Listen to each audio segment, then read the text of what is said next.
আমার সাথে আমার একটু রাগ হয়েছে, একটু কিছু মনে করবেন না। আসলে মানুষ চলার পথে তার কিছু ভুল ভ্রান্তি থাকবে। তবে ফজির ভাই নিঃসন্দেহে অকাল মৃত্যুবরণ করেছেন, হঠাৎ করে তিনি মারা গেছেন এবং কেউ আমরা বুঝতেও পারিনি তার কোনো বড় ট্রিটমেন্ট আছে। আমাকে ভালো লাগছে, আমার বাড়ি চলে আসছে। নিজেও কিন্তু আমি ছোট বড় ডাক্তার সম্পর্ক ছিল এবং ভালো সম্পর্ক ছিল। কেউ বললেন তিনি বলেছেন যে আমার রোগীটা গেল। এইটা কিন্তু পরোপকারী মানুষ যারা তারা এটা করে। একটু কাজটা ধীরগতিও হয়ে গেছে উনি না থাকাতে। এখানে রেজুলেশন লেখা, এখানে চিঠি লেখা, ওনার হাতের লেখা কিন্তু অত্যন্ত চমৎকার এবং উনি যে লেখাটা লিখতেন বানানের ভুল কিন্তু সবসময় কম ছিল, ভুল করতেন। আর বিশেষ করে মহাসচিব যখন এখানে জেলার সভাপতি ছিলেন তখন উনি দপ্তর সম্পাদক ছিলেন। তাদের মানুষের প্রতি তার শ্রদ্ধা, এই জায়গাটা মানে সুন্দর ছিল। তো যাই হোক, এই মির্জার স্মৃতি পরিষদের পক্ষ থেকে আজকের এই তার দোয়া মিলে যারা উপস্থিত হয়েছেন সবাইকে ধন্যবাদ জানাই। সবাই আমরা আজকে এবং তার পরিবারকে যদি কোনোভাবে যৌক্তিক কোনো সহযোগিতা করা যায়, আমার মনে হয় যে আমরা সবাই একমত হয়ে তার পরিবারের পাশে দাঁড়াবো। আমি আর সভাপতি, উপস্থিত কর্মকর্তাবৃন্দ এবং অপাগত সুদীবৃন্দ এবং মুসল্লিবৃন্দ, আসসালামু আলাইকুম ওয়া রাহমাতুল্লাহি ওয়া বারাকাতুহু। কথাবার্তা শুনেছেন, বাইরে ভাই আরো কিছু বলেছেন। আসলে ফজিদের বাসা কিন্তু আমার আগের বাসা ছিল আশ্রম পাড়ায়। আমার একদম নিকটবর্তী প্রতিবেশী ছিল ফজিদ। একটা বাসা পরেই তার অবস্থান ছিল। ছোটবেলা থেকে সে এই হাটে পা করে চলছে। জীবনে বহু সংগ্রাম সে করেছে, খুব স্ট্রাগল করেছে সে। তার ওই শারীরিক অসুবিধা নিয়ে সে মানে জীবন যুদ্ধে জীবনযাপন করেছে। তারপরেও সে কিন্তু আমার মনে হয় কত হার মানে সে অনেক ব্যাপারে সেগুলো আপোষ করে, সে সংগ্রাম করে গেছে। আর মোটামুটিভাবে সে সেইভাবেই সে কিন্তু শেষ জীবন পর্যন্ত শেষ চেষ্টা করে সে দাঁড়িয়েছে। যাই হোক, সে বিয়ে করেছিল করিয়াতে। তার পরবর্তীতে সে ব্যবসা বাণিজ্য সম্প্রসারণ করে এবং পরবর্তীতে সে হাজিবাড়ি আশাবাড়ি করে। সেখানে সে এখানে তার অ্যাকোমোডেশন ছিল না তেমন, এখানে সে বসবাস করে। তার মানে এক ছেলে এক মেয়ে, যেটা বাইলাম ভাই কাছে যাই হোক। তো সে কিন্তু বেশ কাজের লোক ছিল, গঠন করলাম। তারপরে দেখা গেছে এটাতে সেই মেয়ে সে হাল ধরেছিল, সে সব কিছুই তার কাছে সব খাতাপত্র রেজিস্ট্রেশন লেখা থেকে শুরু করে চিঠিপত্র বিতরণ, প্রোগ্রাম করা, সব কিছু প্ল্যানিং করা, সব কিছু সে করত।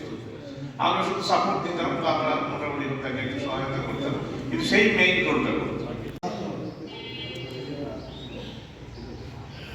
খুব ভালো ছেলে ছিল, কিন্তু ভালো ছেলে ছিল। রাজনীতি ছিলাম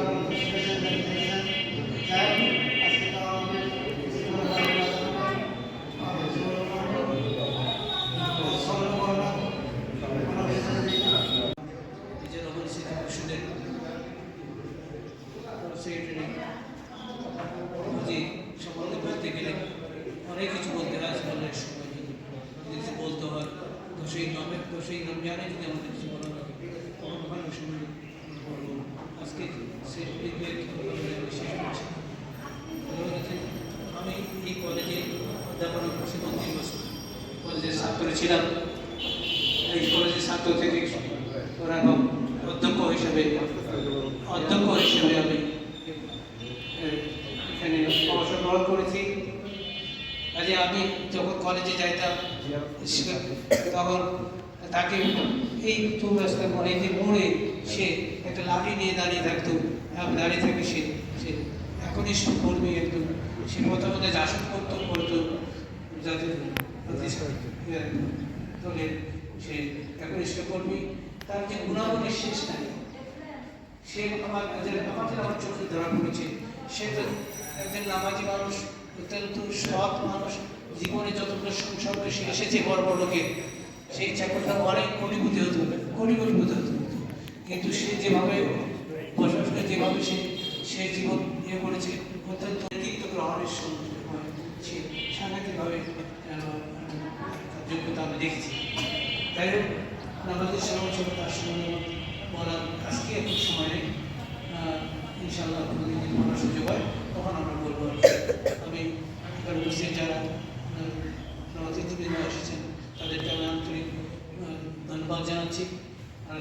তার জন্য আপনার তার ফ্যামিলি বন্ধুকে তারা আসছে কিনা জানি না। সকলকে শুকরিয়া আমার বাবার জন্য দোয়া মাহফিল করার জন্য এমন একটি ব্যবস্থা করার জন্য।